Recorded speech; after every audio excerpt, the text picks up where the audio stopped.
Good morning. Thank you for watching our Remembrance Day live stream as we honor the veterans who laid down their lives in the ultimate sacrifice. We would like to begin by acknowledging Good that we morning. are in Thank Treaty you for 1 watching our Remembrance territory. Day live stream as we honor the veterans who laid down their lives in the ultimate. I'll start the acknowledgement again. We would like to begin by acknowledging that we are in Treaty 1 territory and that the land on which we gather is the traditional territory of Anishinaabe, Cree, Oji-Cree, Dakota, and Dene peoples, and the homeland of the Métis Nation. I'm Mark Pelche, president of the Winnipeg South Osborne Legion, branch number 252, and a captain in the Cadet Organizations and Administration and Training Services, or COATS, a branch of the Reserve Force within the Northwest region. I can usually be found at the branch Monday evenings working as the administration officer for the 199 Savetel Royal Canadian Air Cadet Squadron. Remembrance for me is about honoring the memory of all our military personnel who came before me. It is thanks to their heroism and selflessness that we live in a strong democratic country that guarantees our rights and freedoms. This year, we celebrate the 75th anniversary of the end of the Second World War by paying homage to those valiant Canadians who fought and fell to defend the freedom and prosperity of our allies so far from our shores.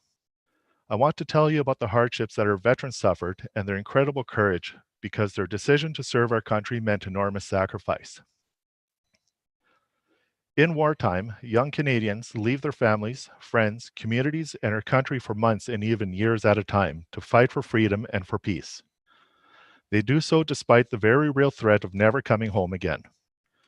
During the Second World War, more than 1 million young Canadians and Newfoundlanders, for Newfoundland and Labrador was not yet a province, put on the uniform of the Army, Navy, or Air Force and prepared to fight the enemy.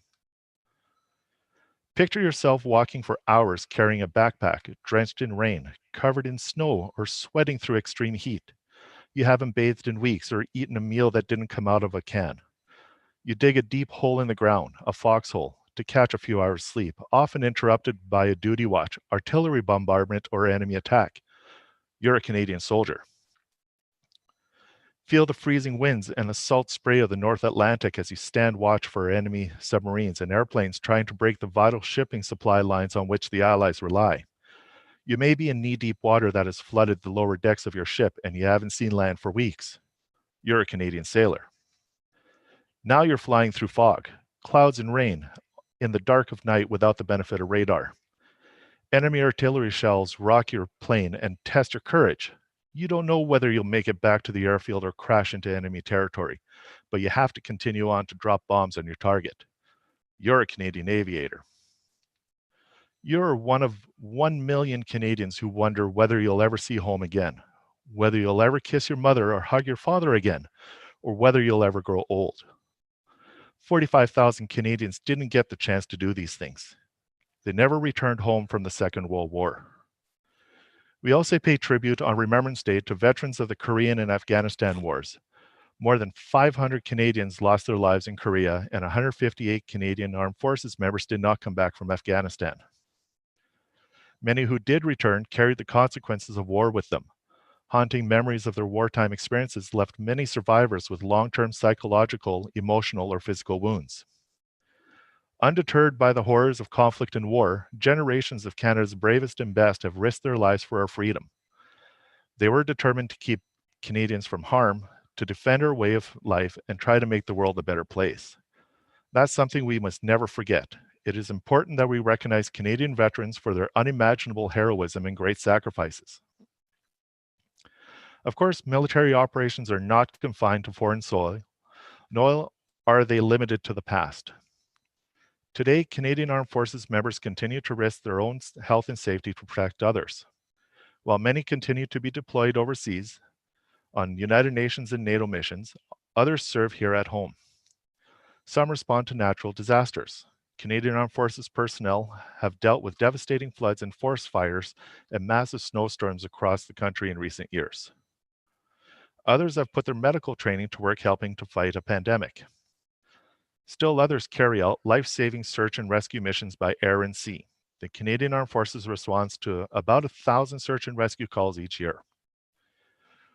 Whatever and wherever the need, Canadians can count on us to keep them and our country safe, just as our veterans did. Steadfast service to our country is the common link that ties today's military members with those who came before us. Because we are all part of the Canadian family and we're all in this together. Thank you. We will now play O Canada.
The last post.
The Lament.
The Rouse.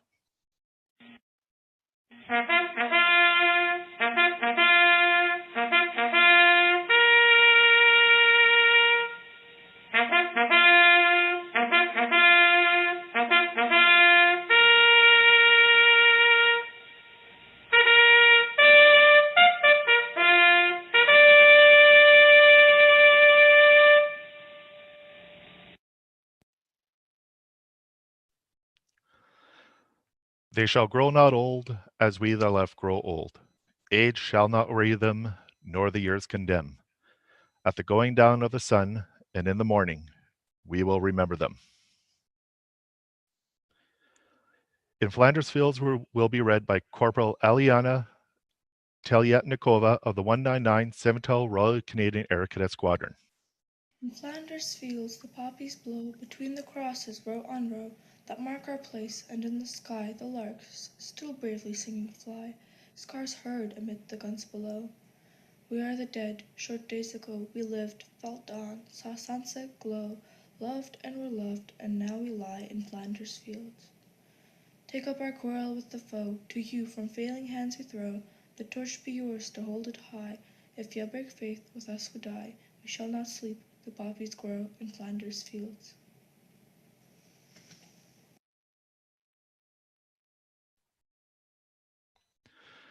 I would like to now introduce our honored guests. The Honorable Jim Carr, Member of Parliament for Winnipeg South Centre, representing the Government of Canada. Mr. Wab Kinew, Member of the Legislative Assembly for Fort Rouge, Leader of the Official Opposition representing the Province of Manitoba.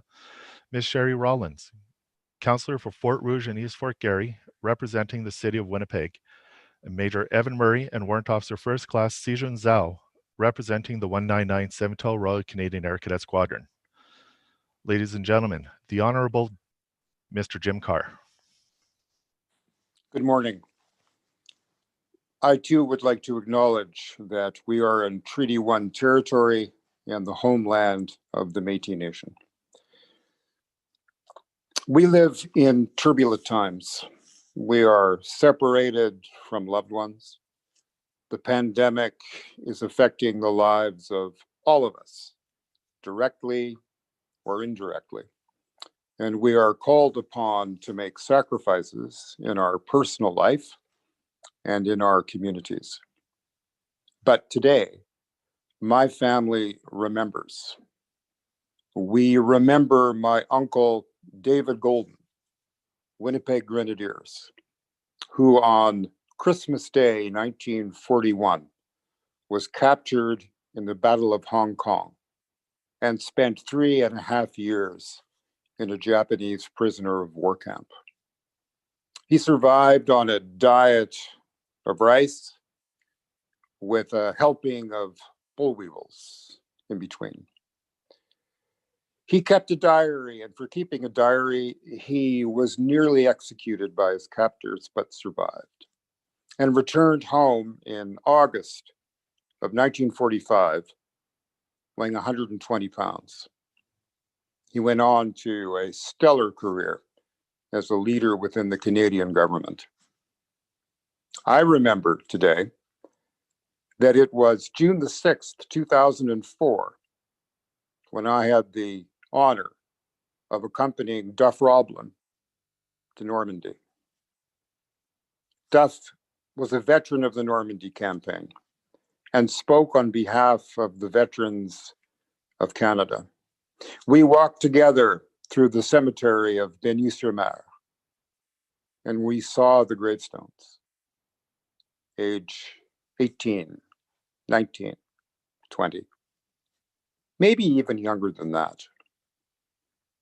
And we felt in the air the spirit of those who had fought in that battle courageously, selflessly.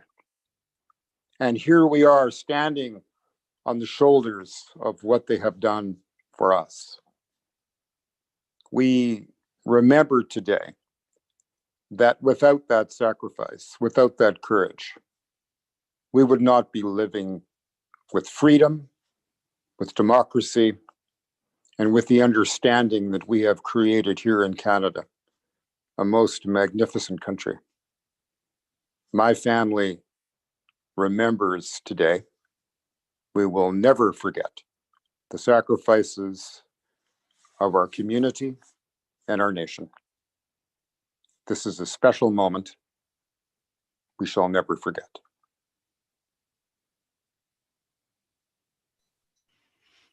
Thank you, Mr. Carr. Mr. Wabkinew. Bonjour, bonjour, and good morning. I want to begin by acknowledging the veterans and the soldiers whose sacrifices that we have come together to observe today. Je voudrais souvenir tous les soldats, puis les membres de l'armée canadienne qui n'ont pas revenu à notre pays. Nongum de nonde migwachu yaga kina ogichidag, mishagada shamaga nishak. Ongwe kawin, ka jige we see wak oma akin. This year is a year in which we've all made sacrifices. I think everyone out there watching understands the sort of sacrifices that I'm talking about. And so I hope that this year, above anything else, as we come together to observe Remembrance Day, that perhaps these small changes that we've had to make in our lives in 2020 make us understand a little bit more deeply the tremendous sacrifices that generations before us had to endure. And that we recognize on this day that we owe them all a tremendous debt of gratitude. You know, in this province, we are honored to be able to be reminded of those who came before, you know, the school names, the buildings, the airports named after people such as, you know, Billy Barker or Sergeant Tommy Prince. And so perhaps we can all find some time today to honor those folks. In particular, this morning, I've been thinking about the veterans of the First World War, who not only had to fight overseas, but then had to band together to defeat a pandemic once they returned home. I'm also thinking about the World War II veterans who we're honoring with this 75th anniversary, and the fact that they had to band together to stand up for our way of life. So too for the veterans of Korea, who protected freedom both here and abroad. And of course, our younger veterans from Afghanistan, many of whom are still living with us with some of the burden that they've brought home. You know, in our culture, we have a saying: we don't set our warriors to battle with arrows in their back. We don't send our warriors to battle with arrows in their back. And I think as we think about those folks who've come home and still battle PTSD and other ailments, disabilities, we have to acknowledge that part of what that means, not sending them to battle with arrows in their back, means also welcoming them home with the supports and the resources that they need to have both a strong body and a strong mind. And so I hope that today we also remember them, as well as those who've laid down their lives.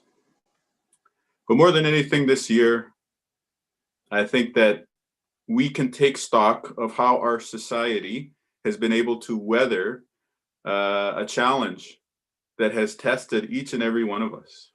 And if we reflect on this Remembrance Day about what it is that made it possible for us to weather this storm, it is the fact that we have a government for the people, by the people, a democracy. It is because we have freedoms. It is because we also have strong institutions that can stand up not just for the individual, but also for the collective. And it is the sacrifices of the veterans of wars before that guaranteed that these institutions and these systems would be here to guide us today. So, with that in mind, I want to say, lest we forget, or as we say in Ojibwe, Kego Onike Sita. Miigwech, merci, and thank you. Thank you, Mr. Canoe. Ms. Sherry Rollins. Good morning. And good morning to the Winnipeg South Osborne Family Legion, the St. Vital Cadets and Junior Canadian Rangers, honored guests, beloved veterans, service personnel, neighbors, friends, and family. I want to acknowledge that we're together and that the Legion and the cadets, the Junior Canadian Rangers, the South Osborne branch has brought us together. We may be split up from each other, but I really want to acknowledge that our hearts are full and acknowledge that the heaviness of the physical distancing measures in place to support our health and well-being and ease the pressure off our healthcare system, that our hearts are heavy with this. This may be the first time I remember ever being apart from a ceremonial family commemorating on a November 11th day. While duty-bound legions, like our beloved South Osborne branch, are gathering spots for social service, for concert spaces, leisure, but in November, always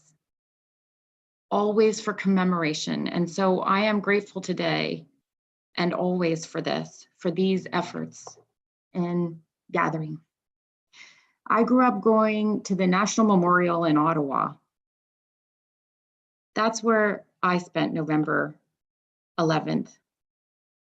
But I've been in Winnipeg for almost 30 years, and I'll admit there were times in the beginning that I missed that beautiful cenotaph in Ottawa. I missed that honor guard, that I missed the pageantry. I missed dignitary after dignitary laying wreaths. And I missed, most of all, the silence of hundreds and hundreds and hundreds of people falling silent for 2 minutes. But it was in Winnipeg, by a simple lamppost to commemorate the Pine Street boys, that I found that silence again and that power. Even as buses or dogs bark, that power of the silence. Without our families today, without our extended families today, we can still reflect on the sacrifice and service personnel. Like my brother Wahab said, being without their families. Being without their families in a time of conflict, in wartime, and in times of peace. I too am thinking of World War II veterans in particular today, and my uncles who served in Korea. But I also am thinking of the service personnel who were in Quebec fighting the pandemic, and who may indeed be here in Winnipeg, helping us fight the pandemic at personal care homes. Personal care homes that are getting overcome with the battle of the pandemic. This is a very critical reflection that I, along with Mayor Bowman and other councillors in the city of Winnipeg, have considered just this week in terms of the service of the men and women that have already sacrificed so much and have already stepped up over and over for our great country.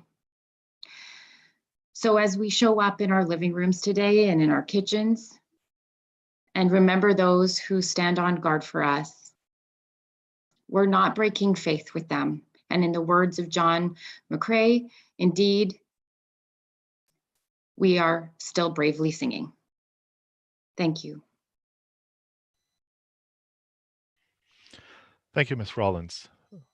Major Murray, Warrant Officer Zell.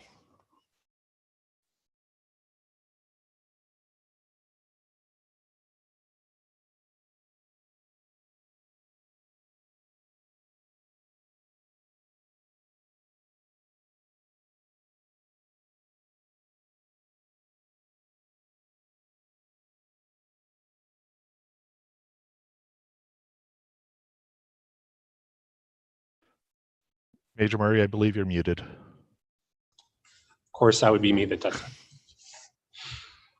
All right. On behalf of the cadets, staff, and sponsoring committee, the 199 St. Vital Royal Canadian Air Cadet Squadron, I'd like to thank you all for taking the time out of your day to remember and honor those who have served. I'm Major Evan Murray, Commanding Officer of the 199 St. Vital Royal Canadian Air Cadet Squadron, and I'm joined today by our Cadet Wing Commander, Warrant Officer First Class, Josephine Zhao. As Air Cadets, we are exposed to many of the roles of the Canadian Forces, both in terms of available careers and overall responsibilities of the force itself. In fact, some of our former cadets and friends have gone on to careers in the forces, serving at home and abroad. This relationship has created a personal connection for our cadets and fostered our respect for those who have served. Well, we take the time today to honor the sacrifices of those who have served on the sea, on the land, and in the air. This year, we take special notice as we celebrate the 75th anniversary of the end of the Second World War.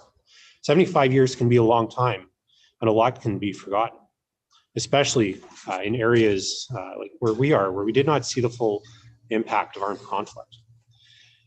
For myself, it was not until my travels through France and Belgium, where I saw the scarred landscapes and the scope of the sacrifice by Allied soldiers, throughout their armed conflicts.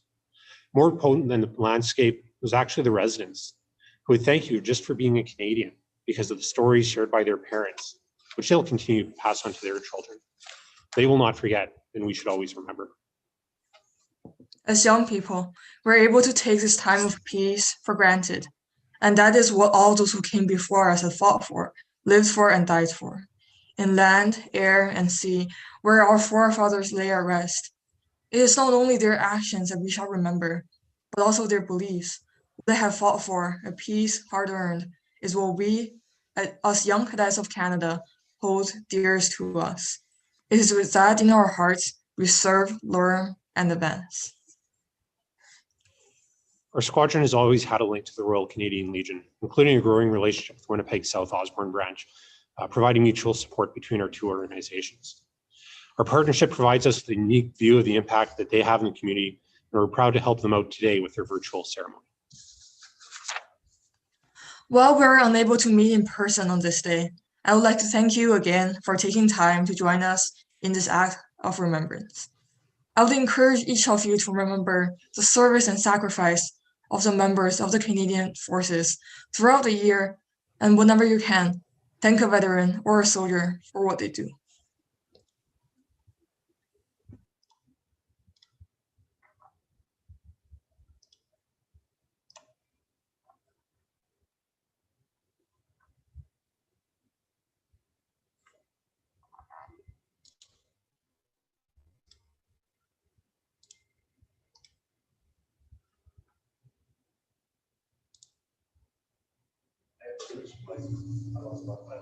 Okay.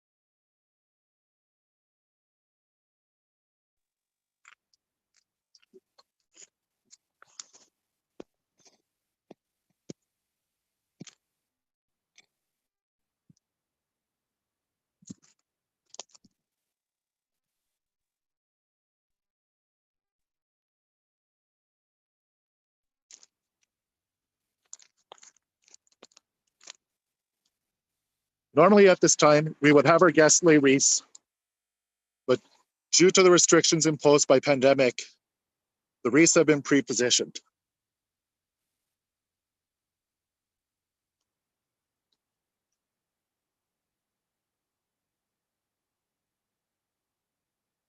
For the Government of Canada, the Honourable Jim Carr, MP Winnipeg South Centre. For the Province of Manitoba, Leader of the Official Opposition MLA for Fort Rouge, Mr. Wad Kinew. For the City of Winnipeg, Councillor for Fort Rouge and East Fort Garry, Councillor Sherry Rollins. On behalf of the Canadian Armed Forces,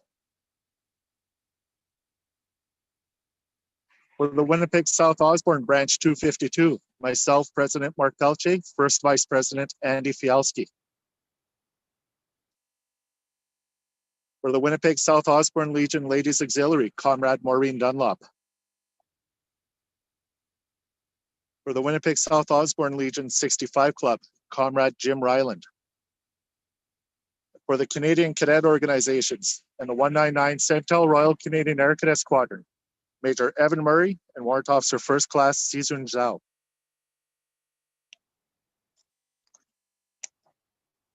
Every year, we remember our fallen comrades and those who have passed on since we last gathered together. A red poppy will be laid in their honor by Comrade Alex Vaca. William Harreluk, Associate Member.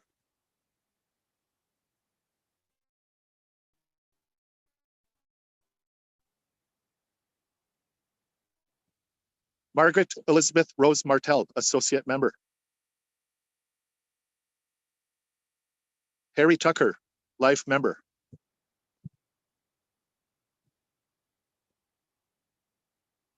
James Deschamps, Affiliate Member.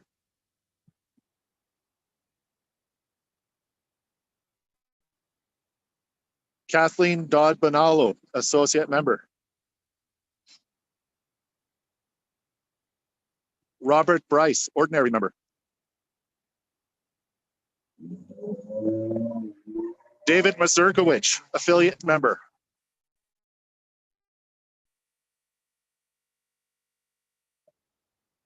Shirley Fisher, Associate Member.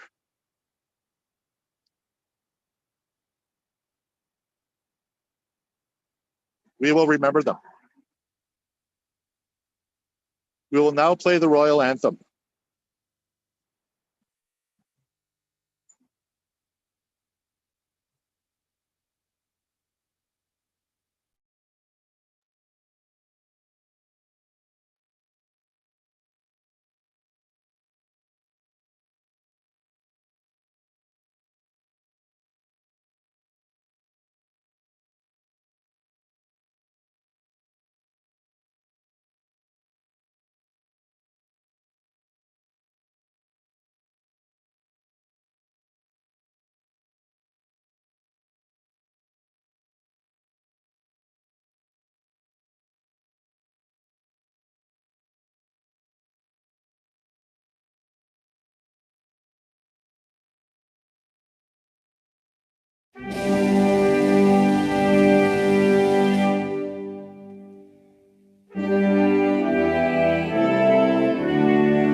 Thank you to our honored guests for speaking today, and thank you for watching.